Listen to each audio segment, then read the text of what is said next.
Assalamualaikum, salam sejahtera untuk kita semua, Sobat Gus Protokol dimanapun kalian berada, baik yang ada di dunia nyata, dunia gaib, maupun di luar dunia, baik yang ada di tanah air maupun di belahan bumi manapun.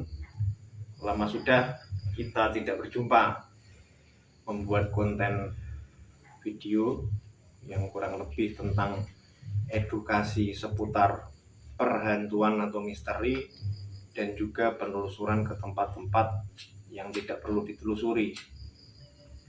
Jadi ceritanya kemana Gus Protokol selama ini kok sudah lama nggak hadir untuk membuat dokumentasi. Ceritanya kita ini sedang vakum untuk sebuah misi yang lebih besar, tentunya untuk sebuah kebaikan dan kebajikan yang menyangkut banyak hal, termasuk NKRI dan seluruh alam semesta. Jadi mulai hari ini, mulai video ini dirilis, kita udah fokus lagi ke video. Kita mau melakukan lagi penelusuran yang jauh lebih ekstrim, jauh lebih berbahaya, dan jauh lebih dekat. Untuk itu malam ini kita kedatangan tamu, kawan saya yang pengetahuan tentang hal-hal misteri dan perhantuannya tidak perlu dilakukan lagi karena sudah berkiprah di kancah internasional maupun level multinasional. Jadi kita nanti akan berbincang-bincang santai tentang edukasi segala hal tentang hantu dan tentang rumitnya dunia ini dan dunia gaib. Bagi kalian yang punya pertanyaan apapun atau hal-hal yang tidak perlu dipertanyakan, bisa langsung tulis di kolom komentar atau langsung hubungi kami. Simak terus video ini.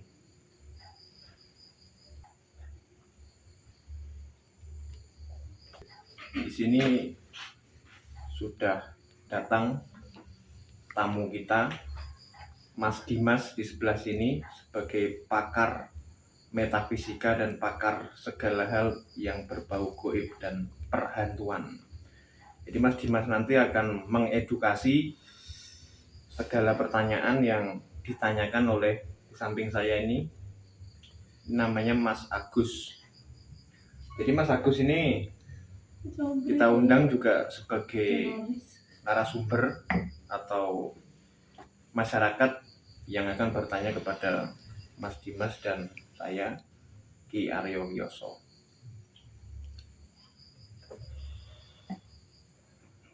Baik, Mas Agus.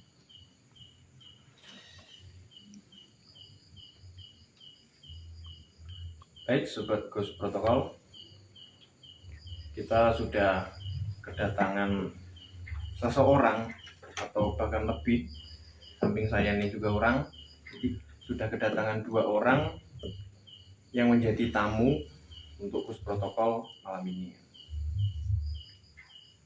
Jadi di samping saya ini ada Mas Dimas, pakar metafisika dan perhantuan atau kegaiban. Mas Dimas, gimana kabarnya? Alhamdulillah baik, Mas. Akhir-akhir ini kesibukannya apa saja dan sudah menangani apa saja akhir-akhir ini? Kalau untuk akhir-akhir ini ada undangan luar kota yang pasti untuk istilahnya menguak misteri yang ada di tepatnya di Pulau Jawa gitu. Makanya sekalian tadi mampir ke sini gitu, Mas. Berarti ini tugas dan kepentingannya sudah selesai, terus udah senggang lah ya? Alhamdulillah sudah.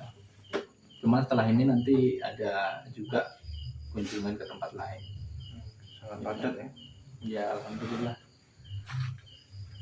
Dan di samping saya ini ada Mas Agus, narasumber sekaligus tokoh atau orang penting di suatu desa yang ada di Jawa Timur ya. Kita sudah undang jauh-jauh, kurang lebih memakan waktu beberapa 10 jam untuk sampai ke sini. Mas Agus sehat? Sehat. Apa kepentingan akhir-akhir ini? Kepentingan hari ini dan akhir-akhir ini tidak ngapa-ngapain, Mas. Jadi fungsi Anda di masyarakat ini kurang lebih seperti apa? Biar sobat Gus Protokol ini tahu juga Mas Agus ini kesibukannya kayak mana. Profesi ya. Dari saya sendiri multifungsi. Maksudnya multifungsi gimana? Bisa semuanya, Mas. RT, RW, Nah, mencakup. Yang penting dipercaya. Berarti berpengaruh lah untuk kehidupan dan keseimbangan alam semesta ya. Iya. Kurang lebihnya begitu. Jadi sobat Gus Protokol, kali ini saya akan mengajukan banyak atau beberapa pertanyaan kepada Mas Dimas, dan nanti Mas Agus ini menambahkan juga beberapa pertanyaan. Jadi pertanyaan ini untuk mengedukasi dan untuk memberi sebuah ilmu ya. Jadi sebuah pengetahuan tentang dunia gaib untuk pengetahuan masyarakat agar lebih fokus atau lebih tahu apa yang dimaksud, dan selama ini mungkin masih mengganjal ya di pikiran kalian. Iya. Terus gini Mas, mungkin ya lebih tepatnya kita bertiga mungkin sama-sama belajar lah untuk saling sharing kayak gitu, saling bertukar pendapat, bertukar pikiran, dan mungkin kan namanya pengalaman kan beda-beda gitu Mas. Gitu. Oh iya, tadi siapa namanya, Ki Aryo Yoso ya? Iya. Ini supranatural Tulungagung. Bagi kalian yang tinggal di Tulungagung pasti mungkin belum tahu saya ya. Jadi biar kalian tahu, berkunjunglah ke tempat saya. Biar lebih tahu gitu, Mas. Jadi gini Mas Dimas ini sebagai pakar dunia supranatural dan dunia gaib. Saya mau mengajukan beberapa pertanyaan, kurang lebih hal ini sebenarnya umum ya di masyarakat atau bahkan di khalayak umum lah. Jadi pertanyaan saya ini, gimana Mas cara membedakan antara hantu, setan, jin, dan korin? Kadang kan empat-empatnya ini disamaratakan dan dipukul rata. Jadi sebenarnya gini Mas, ini diawali dari apa ya? Dari jin. Dari korin dulu lah, dari korin. Ya, korin sebenarnya tiga-tiganya kan tadi 4 jin, terus hantu, terus setan, terus korin gitu. Yeah. Sebenarnya dari 3 ini sama-sama jin gitu. Dari 3 ini jin semua, cuman jinnya ini mungkin tempatnya yang berbeda. Kalau korin dia kan istilahnya kayak teman kita gitu, maksudnya teman kita, kembaran kita di alam lain gitu. Jadi udah komposisi komplit ketika manusia lahir di bumi. Dia juga lahir juga ada gitu, maksudnya juga di dunia sana duplikat kita itu ada gitu. Jadi bisa dibilang pelengkap kita hadir di dunia. Itu juga bisa, dalam arti kalau dibilang itu bisa ini Mas, bisa membantu kita di saat mungkin kita lagi lagi ada masalah atau kesusahan. Jadi si korin nanti itu kurang lebih, misal kita ngadepin sebuah perkara lah, antara pilih A atau pilih B. Jadi si korin nanti juga ikut berperan untuk menentukan pilihan. Ya, kalau itu ya. Cuman ya yang pasti kita kita bisa dibilang itu mempercayainya juga ya, mempercayai, cuman kita harus bisa mengendalikannya juga, jangan sampai kita yang dikendalikan gitu. Dari korin kita sendiri. Ya, mengenai tentang korin, jadi muncul pertanyaan baru Mas Dimas. Cara membedakan antara yang berbisik atau yang mempengaruhi ini murni dari pikiran atau pengaruh korin itu kayak mana cara mengetahui? Dia nanti ada ini mas, Ki Aryo Yosoki aja lah, soalnya ini udah dia pakar juga. Jadi tadi mana? Cara membedakan ini pikiran kita murni atau pengaruh dari korin. Biasanya kalau korin mas itu posisinya kalau kita sudah memang nggak bisa apa-apa, kalau memang udah kepentok gitu, Nggak bisa mikir lagi lah. biasanya dia muncul seperti itu dia. Kalau korin kita ya, cuman kadang orang bilang kalau orang misalkan nih orang kecelakaan seperti itu, kadang ada jadi apa ya, kalau orang bilang tuh jadi hantu Ya orang bilang jadi hantu. jadi hantu. Ya mungkin kalau dia hantunya itu posisinya melakukan hal baik mungkin iya, cuman kalau jelmaan si yang meninggal tadi berjahil apa gimana istilahnya, intinya kalau orang itu takut menakut-nakuti orang, itu jin yang ada di sekitar waktu orang itu memang kejadian nggak ada. Berarti kalau yang meninggal ini ibarat ada hantu yang menduplikatnya terus melakukan sebuah kebaikan itu korin. Kalau melakukan teror atau menakut-nakuti itu pasti tindakan jin di sekitar. Iya. Iya, soalnya kebanyakan seperti itu mas. Kalau bukan kebanyakan mas, seperti itu. Kalau memang orang sudah meninggal itu kan ya kita, orang sudah meninggal kan ya Ada ceritanya lah jadi hantu lah. ya kembali ke yang maha kuasa kan gitu. Nggak ada ceritanya jadi hantu, jadi ini menakut-nakuti orang, nggak ada. Terus misalnya yang jadi hantu itu apakah jin yang menyaksikan sebuah kejadian itu? Iya, kebanyakan seperti itu karena dia tahu oh ini orang ini seperti ini, maksudnya dari segi wajah, dari segi tampilan, dari segi apa itu biasanya kayak gitu. Berarti bisa diartikan itu seperti membo gitu. Itu jin ya, jin. Itu cukup enggak mas Untuk korin cukup lah mas, lebih dari cukup. Kalau untuk yang jin, setan dan apa tadi? Hantu. mungkin ya, hantu.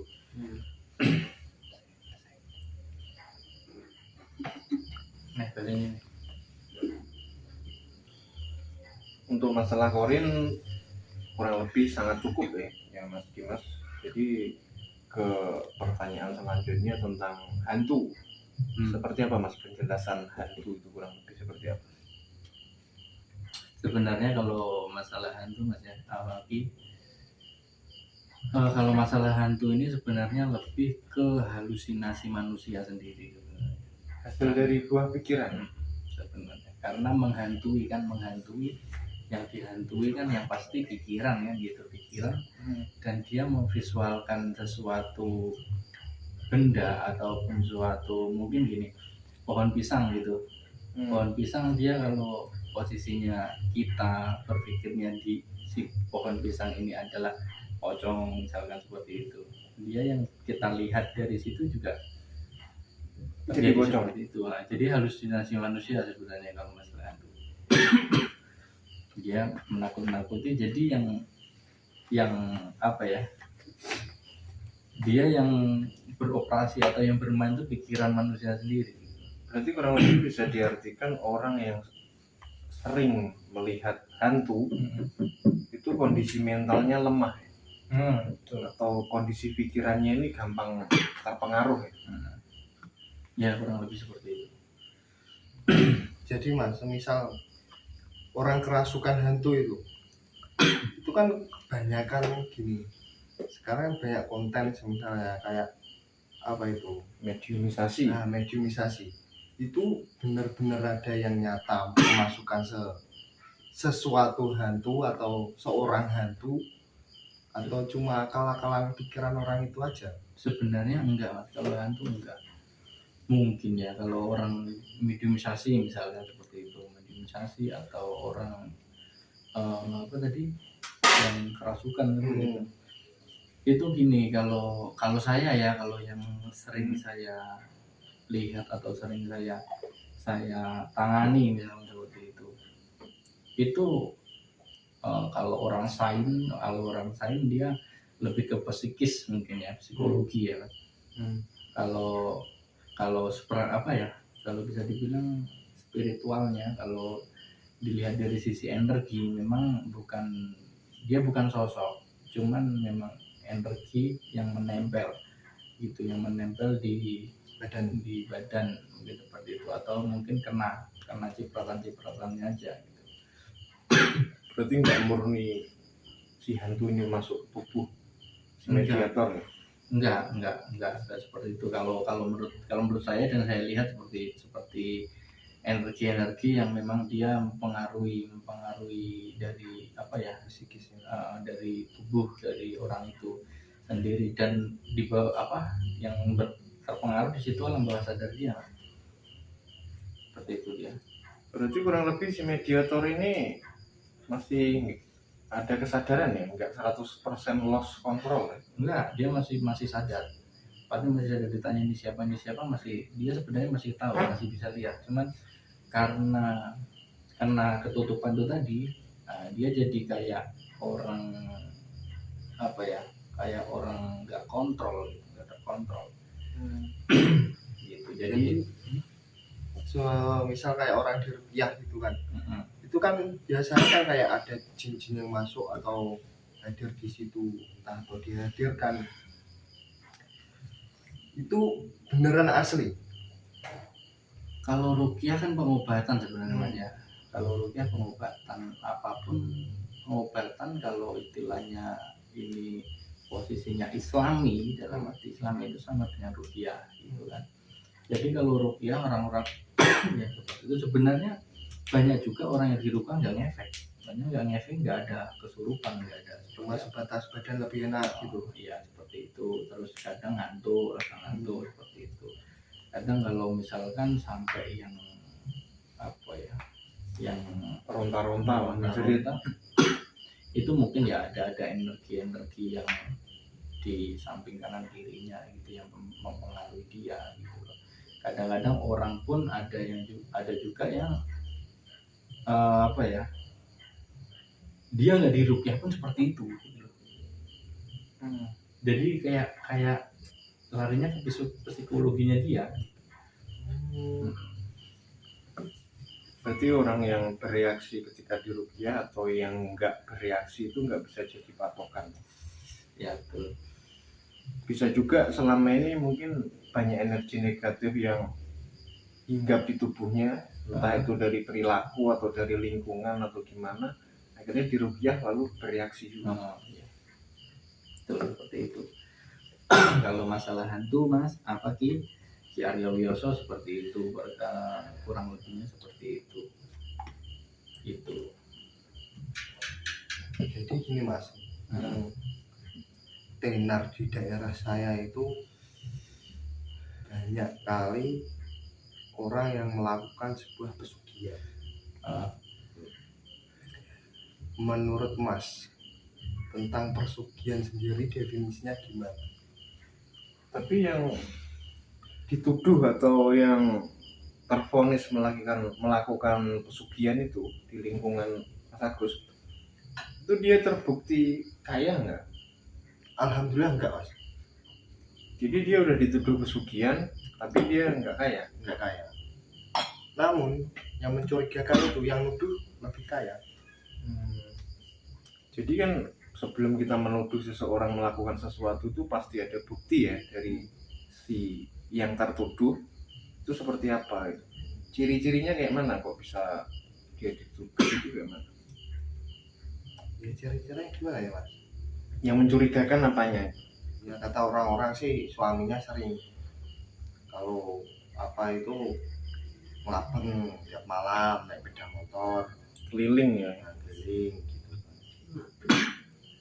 Padahal itu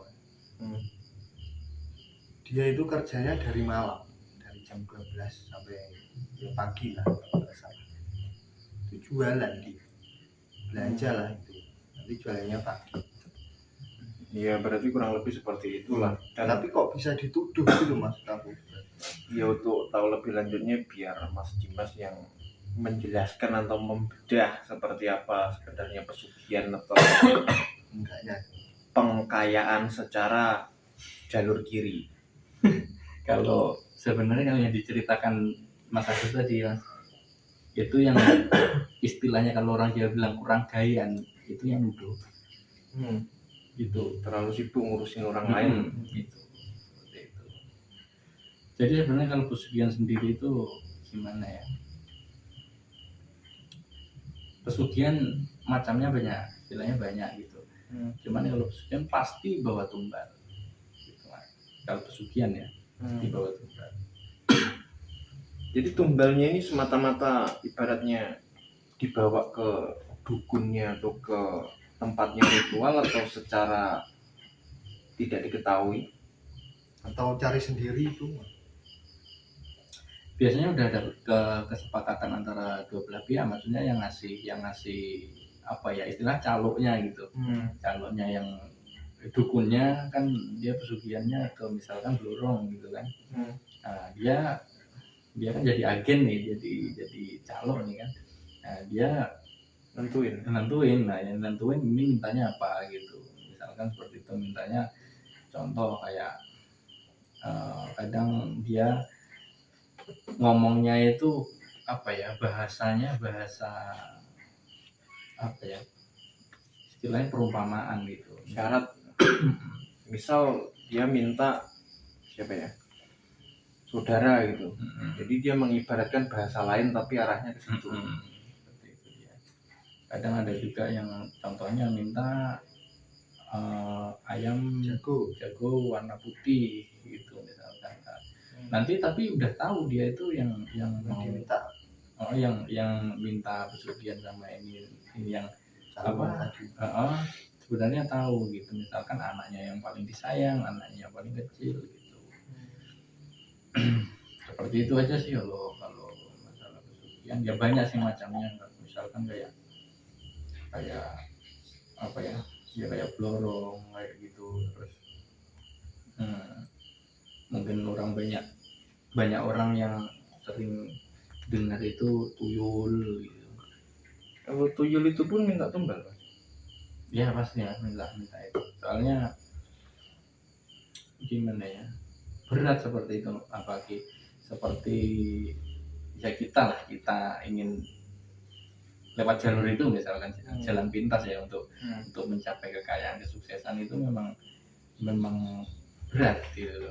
Maksudnya berat apa ya, harus mengorbankan yang kita punya dan kita sayang gitu. Kalau lewat jalur kiri lah Berat juga ya mas itu. Iya, makanya ya yang penting gini, kalau pesan saya nih, daripada jalur kiri gitu, jalur kanan kita sering bilang ya Rahman ya Rahim gitu, semampu kita sambil kita bekerja, insya Allah nanti ya derajat kita semakin dinaikkan sama yang Maha Kuasa. 1000 jalan menuju Roma. Iya betul. Jadi misal durasi tumbal itu minimal jangkanya itu berapa tahun?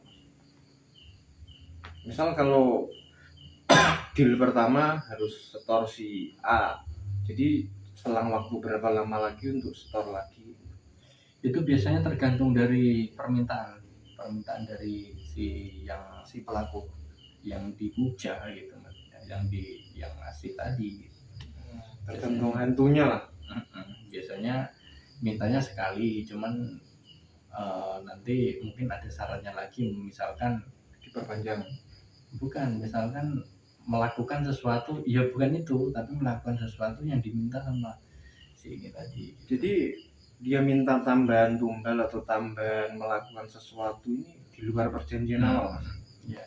Jadi intinya udah masuk perangkap diolah lah sesukanya mau kayak nanti kan dia udah mau nggak mau ya kan, mau nggak mau dia nanti daripada semuanya habis, daripada nanti semuanya jadi tumbal semua kan gitu.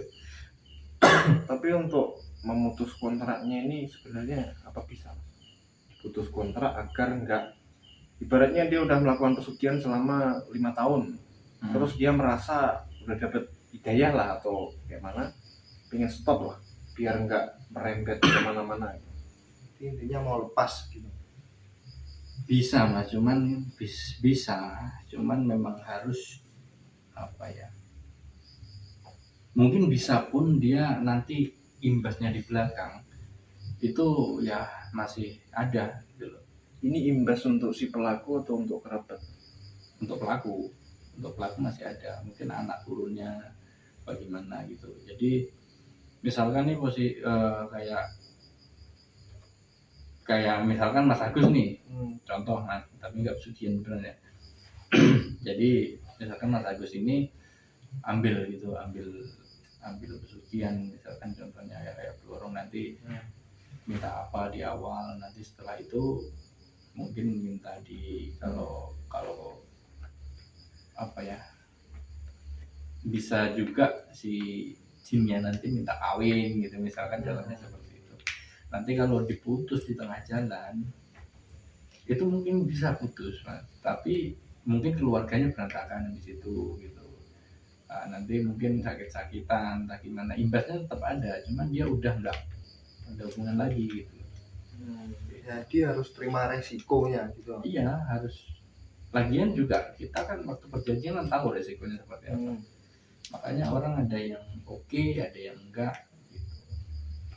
Tapi kalau untuk tingkat akurasi mas, misal dari 100 orang yang melakukan ritual pesugihan itu tingkat keberhasilannya berapa persen atau berapa orang yang berhasil? Tergantung keyakinan masing-masing sebenarnya. Tapi kalau misal udah store tumbal lah secara kasarnya, tapi nggak kaya, Itu juga. jadi tekor. Ya pasti. Ya pasti soalnya kan kita nih ngasih tumbal, cuman ragu-ragu. Keyakinan kita itu masih ragu-ragu, nggak yakin, niatnya itu setengah-setengah.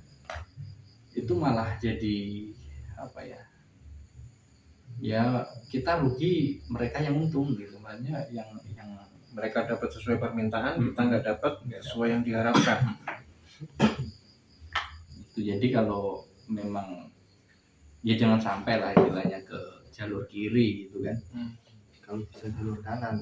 Jangan sampai jalur kiri, karena ya itu tadi resikonya dari awal, mungkin dari mulai kita bincang-bincang sama agen nih, sama calonnya, di situ udah istilahnya udah stempel gitu, udah sah istilahnya, udah sah, entah orang itu sukses atau enggak ya tergantung kembali ke diri dia sendiri. Tapi bisa nggak mas, misal orang melakukan pesugihan tapi permintaan tumbalnya ini nggak ngikut sama si setan atau si hantu, jadi misal suka-suka kita lah mau numbalin siapa gitu.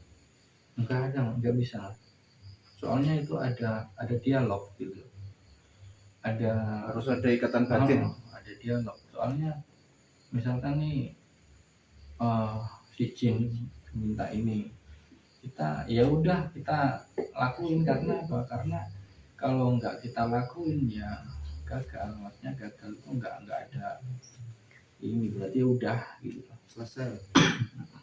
Tapi kalau kan sering juga mas cerita beredar di masyarakat ini kayak gini, misal pekerja proyek jadi tumbal atau karyawan sebuah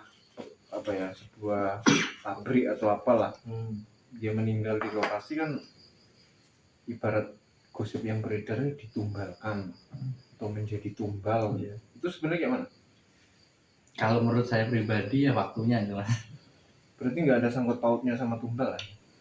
Ya kita berpikir positif aja lah gitu, maksudnya kalau yang sering, maksudnya yang mungkin sudah saya lihat dari saya belajar di profesi ini sampai sekarang, ya memang waktunya gitu, memang waktunya orang itu. Contohnya kan gini, di Aryo tadi kan bilang tumbal, mungkin kalau PT ngambil sendiri gitu mungkin kan gitu.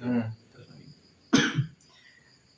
kan itu sama dengan misalkan orang bikin jembatan terus ada yang ditumbalkan gitu, istilahnya mati di situ mungkin dibilangnya jadi tumbal gitu kan. Ya mungkin kalau orang semuanya bekerja itu hati-hati mungkin nggak jadi seperti itu, nggak terjadi. Soalnya mau dikatakan itu sengaja ditumbalkan kan ibarat bos atau yang pemilik proyek ini kan nggak ada ikatan batin dengan karyawan. Nggak ada, Jadi kan nggak bisa ditumbalkan. nggak bisa lah, apalagi tumbalnya tua mana mau. Itu ya mungkin kalau tua dia agak-agak goyang gitu pas naik ke atas jatuh.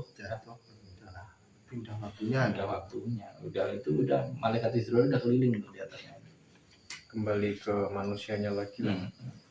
Hati-hati. Itu terus apa lagi nah? Kalau sekarang Mas, yang lagi viral. ngetren atau lagi viral dan tidak ada ujung dan tidak ada pangkal antara Gus Samsudin dan pesulap merah. Ini menurut Mas Dimas ini seperti apa? Pertikaian mereka ini sebenarnya memperebutkan apa, untuk membela siapa, dan tujuannya ini apa mereka? Kalau menurut saya balikin lagi, kalau menurut Aryo gimana? Kalau menurut saya, sebelum ngomongin ke intinya, imbas dari pertikaian mereka ini sebenarnya banyak juga imbas positifnya. Minimal konten kreator punya bahan untuk videonya, ada bahan untuk adsense-nya lah. Tapi untuk tujuan si pesulap merah dan Gus Samsudin bertikai ini sebenarnya sampai sekarang pun masih tanda tanya besar. Kalau motivasi dan visi misinya si Marcel kan ingin mengedukasi masyarakat seolah-olah segala hal yang berbau goib, entah itu pengobatan atau apapun, itu kan bagi dia trik karena dia basicnya pesulap. Ya itu untuk pesulap merah. Kalau Gus Samsudin, Kalau untuk Gus Samsudin ini sebenarnya saya juga nggak tahu lebih dalam, tahu-taunya juga baru sekarang karena lagi viral ya. Kalau menurut saya ya pengobatan alternatif itu banyak di mana-mana. Itu bukan hal yang tabu lagi, bahkan dari dulu udah ada. Tapi sebenarnya yang jadi masalah ini kan kontennya sebenarnya. Dari kontennya yang memakai alat sulap, akhirnya kan merembet kemana-mana. Mungkin kontennya ini sebatas hiburan lah, tapi nggak ada penjelasan. Jadi seolah-olah pengobatannya ini pun seperti kontennya. Seperti itu aja. kalau Mas Dimas sendiri gimana? Ya kalau menurut saya sih ya namanya konten kreator ya, konten kreator. Walaupun disebut seperti apapun tetap Konten. intinya kan cari viewer.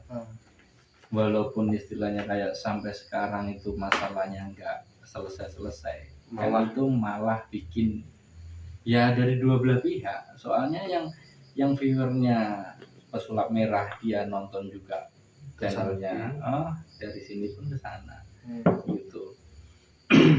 Berarti bisa diartikan sebenarnya ini ada kolaborasi secara tersembunyi. Ya kita nggak bisa bilang seperti itu juga, karena ya yang kita lihat kan sekarang di media sosial, di YouTube lah gitu ya. Maksudnya kalau di YouTube kan udah konsumsi publik, maksudnya lagian di YouTube pun kan orang yang dicari apaan, cuan. Iya. Misal ini nggak ngomongin soal YouTube loh Mas. Misal tindakan Marcel ini perlu nggak sih? Atau penting nggak untuk masyarakat?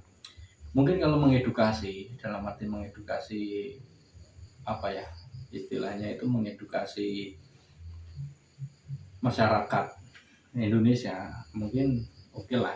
Cuman itu tadi nunjuknya siapa itu sebenarnya nggak perlu langsung perseorangan lah.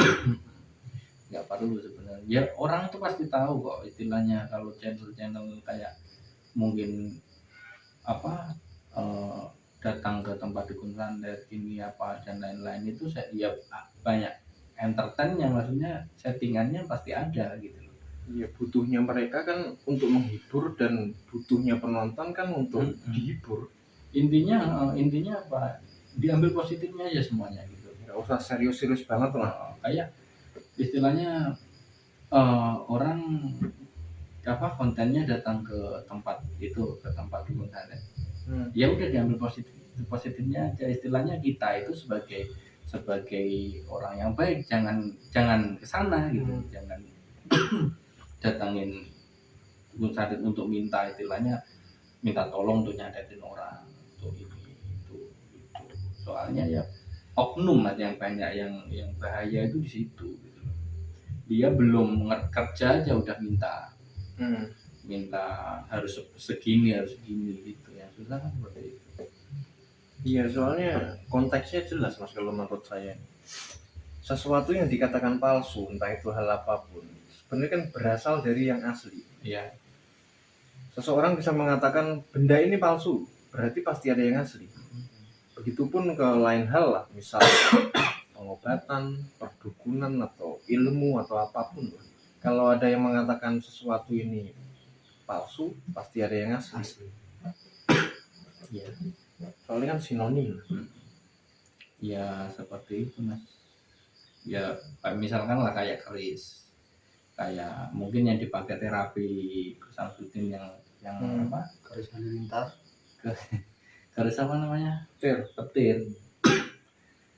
Ya gimana? Mungkin dalam pengobatannya itu Samsudin itu memang dia mensugesti orang itu lewat itu, mungkin iya. Misalkan gak ada salahnya juga gitu. Cuman salahnya itu dipublikasi terus nggak dibilang di awal gitu. Nggak dikasih penjelasan. Ini hanya untuk mensugesti pasien agar si pasien percaya kalau energi negatif di pasien ini sudah dibersihkan gitu ya. Intinya kan itu tadi tetap sugesti Mas, yang dimasukin kan gitu. Yang dimasukin tetap sugesti. Jadi diolah itu pikirannya. Orang sakit itu yang paling susah itu pikiran. Kalau istilahnya kayak kita sakit flu, sakit apa kan itu di medis, istilahnya di medis itu kelihatan bisa diobatin dan bisa mungkin ya bisa disembuhkan gitu. Tapi kalau pikiran itu merembetnya kemana-mana nanti, dan itu mungkin ke dokter manapun itu nggak bakalan sembuh. Jadi inti dari penyakit ini sebenarnya ada di pikiran yang sakit juga ya. Jadi pikiran harus positif, harus semangat, harus percaya kalau sembuh, baru ya ibarat tubuh ini mengikuti perintah pikiran. Kalau orang misalkan orang kayak mungkin praktisi ya, kayak istilahnya kalau dibilang tabib yang menyembuhkan orang dengan banyak metodenya Mas. Ya tapi ya awal yang ditanamkan tetap mempengaruhi pikirannya orang itu gitu. Kalau kita bisa masuk di istilahnya di pikiran orang itu, kita bisa tarik file dari orang itu gitu. Kita tahu masalahnya di mana gitu. Nah, kalau udah istilahnya udah kita serap, kita bisa vonis dia itu istilahnya masalahnya apa, ada yang kesalahan masa lalu mungkin, terus ada dia lagi banyak masalah gitu, akhirnya stres dan akhirnya terdapat penyakit yang tidak bisa dideteksi sama dokter, sama medis. Jadi Mas, kalau menurut penerawangan Mas atau penilaian Mas lah, pasti kan di situ ada, hari ini kan lagi naik-naiknya mereka berdua. Kira-kira yang paling jatuh itu siapa? Atau mereka akan jatuh bersama-sama?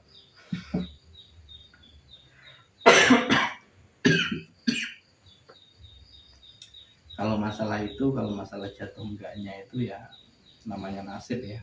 Namanya nasib, nggak tahu, mungkin mereka juga bisa tahu-tahu. Kalau sekarang kan udah jelas kayak ya pesulap merah, kayak Gus Samsudin sebelumnya cuman ngonten, sekarang diundang ke TV nasional kan tetap baiknya tetap ada gitu, walaupun dia jadi apa ya, dia jadi sorotan jelek gitu. Ya kemungkinan kalau ditanya antara dua ini aja itu siapa, ya nanti mungkin waktu lah yang menjawab. Mas, saya nggak mau lebih ke sana, istilahnya nggak mau lebih memprovokasi atau memperkeruh situasi lah ya. Ya kita lihat aja nanti seperti apa gitu. Pasti namanya yang salah ya tetap salah, yang benar tetap benar gitu. Nggak ada namanya ketukar. Itu di Nah, Mas Agus, ada yang perlu ditanyakan atau udah nggak ada? Atau seperti apa? Jadi gini Mas, soal pengelarisan banyak pedagang-pedagang itu yang gimana ya, intinya untuk memberi jualannya itu lebih rame, itulah intinya. Itu kan ada yang katanya memakan tumbal lah, atau yang butuh inilah, ada juga yang sebaliknya yang syirik sama mereka ketika si warung itu atau tempat belanja orang itu rame. Itu ada yang nabur bunga dengan taman atau tanah kuburan. Nah, itu gimana ya Mas? Apa betul-betul iya? Intinya penglaris ya, penglarisan.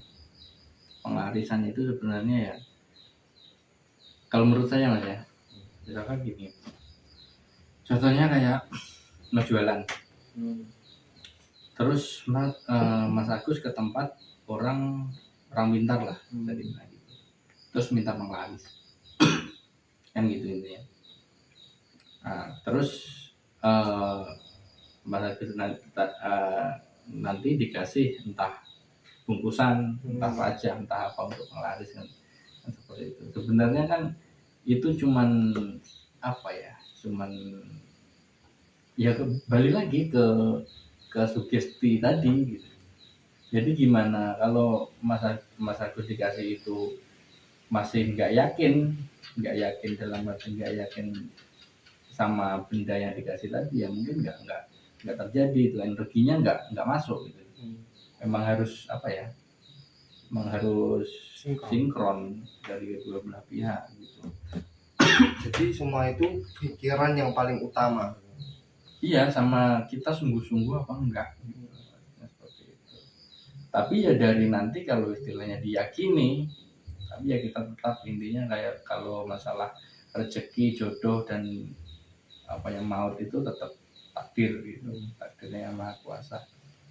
Tapi kan ya namanya manusia tetap berusaha apapun itu gitu kan. Tapi bisa nggak Mas kayak gini? Misal kalau orang jualan masakannya enak terus sepi, itu kan mungkin masih umum lah, entah itu dari faktor yang lingkungan belum mengenal atau seperti apa. Tapi kalau jualan ini dirasain nggak enak atau di bawah standar tapi bisa rame, itu seperti apa?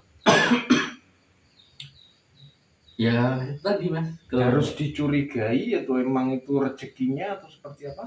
Ya di lain itu rezekinya, memang rezekinya seperti itu kan, namanya manusia kan nggak selalu di bawah, maksudnya nggak selalu di bawah. Itu rezekinya manusia itu berputar Mas, biasanya per 6 tahun itu berganti-ganti, ada siklus kehidupan, ada siklusnya ya. Kalau dia memang nilainya lagi tinggi, walaupun istilahnya dagangannya itu cuma sekedar jual nasi goreng, mie goreng misalkan seperti itu ya memang takdirnya udah waktunya gitu.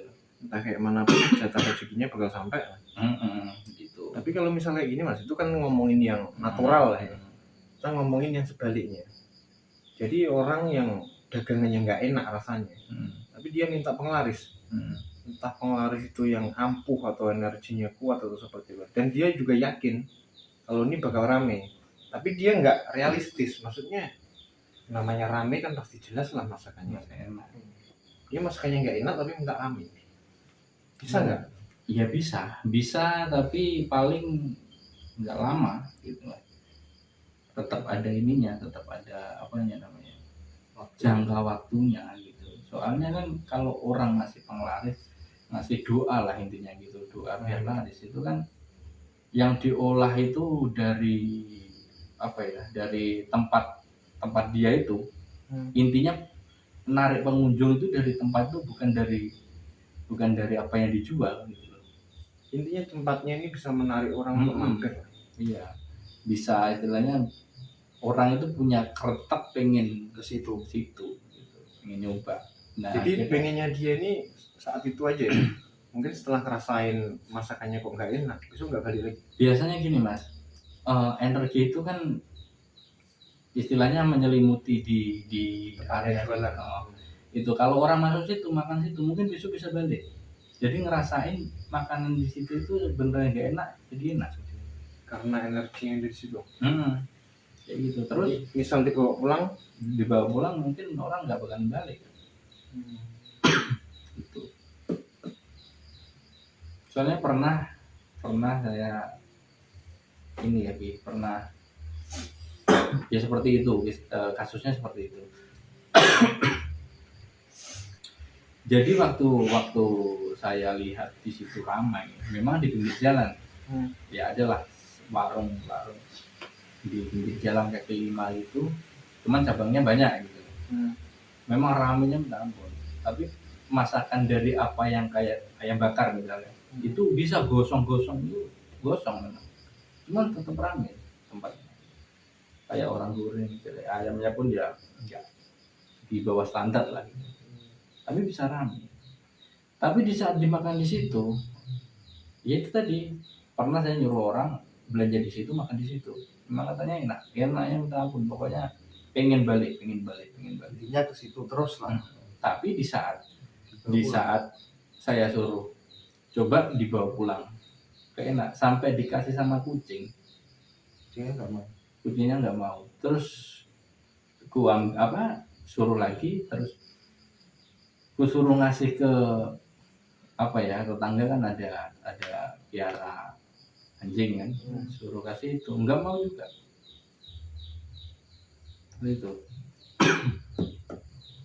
Itu kalau kayak gitu kan udah tergolong ekstrim lah manipulasinya kan. iya, Itu kuat gitu. masuk ke kategori penglaris atau pesugihan? Penglaris mas. Tapi yang tingkat tinggi mas.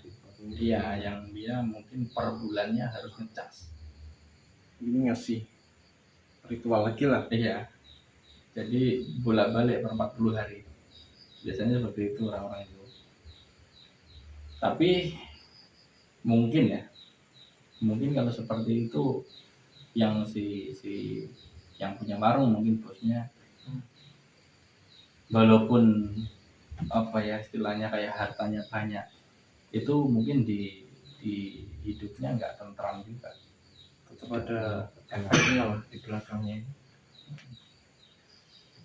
Jadi mas, kalau semisal itu si dagangan orang itu kan ramai, terus lain waktu ketika itu kan berapa harian itu sepi orang. Ya katanya orang itu katanya ditutup. Padahal warung itu buka. Apa betul-betul memang ditutup seseorang atau oknum? Oh, maksudnya warungnya sebenarnya buka, cuman ada orang lewat katanya tutup. Cuman kan nggak semuanya orang lewat tutup kan? Iya. Berarti itu bisa terjadi benturan dari mungkin ada yang istilahnya kayak orang jahil gitu. Orang jahil dalam arti itu pengen mungkin saingan, tetap saingan kanan kiri atau depanan gitu kan. Nah biasanya kalau yang lewat tadi, yang orang lewat terus mau ke sana katanya tutup, biasanya benturan dari orang yang jahil itu tadi ngasih istilahnya biar gimana caranya sepi, warung itu pelanggannya lari ke sana gitu. Itu bisa terjadi seperti itu. Jadi benturan sama itu, ada juga yang benturan sama dari warung itu sendiri. Maksudnya dari penglaris warung itu sendiri benturan sama orang itu bisa juga. Jadi dua warung yang berbeda bersebelahan sama-sama pakai penglaris itu juga bisa benturan. Bisa. Jadi menyebabkan salah satunya nanti kalah. Jadi ketutup mas itu, pagi ketutup. Biasanya orang kayak gitu kan yang paling bahaya itu yang pakai tanah kuburan. Untuk jahil ya. Itu mudah istilahnya, nggak usah ritual, nggak usah gini, itu ambil siram Pasti efek. gitu. Tapi kalau untuk ngomongin jualan lah Mas, sebenarnya yang jualan natural, maksudnya nggak pakai apapun, entah itu penglaris, entah itu apapun, ya dia niat jualan aja lah. Maksudnya niat jualan ya niat cari rezeki lah. Itu menurut Mas gimana? Bisa nggak maksudnya bersaing dengan mereka yang pakai penglaris? Iya, yang penting bismillah aja, pasti bisa. Jadi penglarisnya dari doanya pribadi ya? Iya, Nggak bismillah. melibatkan orang lain? Intinya niatnya baik, niatnya pengen apa ya selain menjemput rezeki dari Yang Maha Kuasa, yang menyenangkan orang. Kan gitu, orang jualan kan kalau yang beli senang kan senang dia. Pasti akan kembali juga. Berarti lebih baik mengedepankan niat dan tujuannya, lalu ke produknya, Iya. baru ke hal-hal yang lain. Iya. Kalau misalkan sudah oke, terus kita nih, kan orang itu memotivasi diri sendiri atau meyakinkan diri sendiri itu butuh hal-hal mungkin ya seperti kayak orang bilang doa, ritual, entah apa itu meyakinkan, lebih yakin lagi kan gitu. Nah itu bisa juga istilahnya kalau kita itu orang apa ya, orang yang nggak mau seperti itu gitu, maksudnya entah kalau ritual orang banyak bilang kan apa ya, Ada yang anti, ada yang pro, ada yang baik, ada yang ini, ya udah kita sempetin namanya sholat hajat, sholat tahajud, dipersering lah istilahnya seperti itu, ya wirid, tetap wirid minta istilahnya Yang Maha Kuasa itu misalkan nih ngasihnya 5 gitu, cuman mungkin kalau kita nggak sering wirid mungkin jatuhnya 2 gitu, biar 5 gimana, ya udah kita sering aja, mensinkronkan diri lah. terus memantaskan diri juga. Pantas nggak aku dengan kelakuan seperti ini terus berkeinginan mendapatkan seperti ini? Iya. Intinya kita bercermin lah, jadi Realistis. Gitu. Kalau kita aja mau jualan males, yang beli ya males kan gitu. Iya, nggak sinkron. Baik Sobat Gus Protokol, gimana perbincangan edukasi kali ini? Apakah menambah wawasan kalian, mengedukasi kalian, atau menambah ilmu, atau seperti apa? Ya kurang lebih kita berpanjang lebar di sini untuk mengedukasi dan untuk saling belajar tentang dunia pergoiban, perhantuan, permistisan ya. Permitosan. Nanti mungkin di lain kesempatan Mas, mumpung mumpung saya masih di sini, masih istilahnya di mungkin ya berapa hari kan gitu. Ya mungkin untuk video selanjutnya mungkin kita akan ke alam, maksudnya ke lapangan gitu Mas. Entah kita nanti mau penelusuran, entah gimana, entah ya mungkin edukasi juga di situ, ada edukasi, ada pokoknya macam-macam lah, nanti ditunggu aja di channel The Protocol. Oh dan satu lagi, mampir ke channel saya Suara Misteri. Itu di situ ada pembahasan tentang hitung-hitungan Jawa, tentang wuku, tentang pokoknya yang apa ya, yang segala macam pengetahuan. segala macam. Mungkin seperti itu aja Mas. Baik Mas Dimas, untuk episode kali ini kita akhiri. Sampai jumpa di episode selanjutnya. Dan Mas Agus, semoga di episode selanjutnya bisa hadir ya. Insya Allah Mas. Kita akan melakukan pemburuan, entah itu berburu hantu atau berburu apapun, atau kita berburu sesuatu yang tidak ingin kita kejar. Baik Sobat Gus Protokol, cukup sekian episode kali ini. Salam sejahtera untuk kita semua, sehat selalu.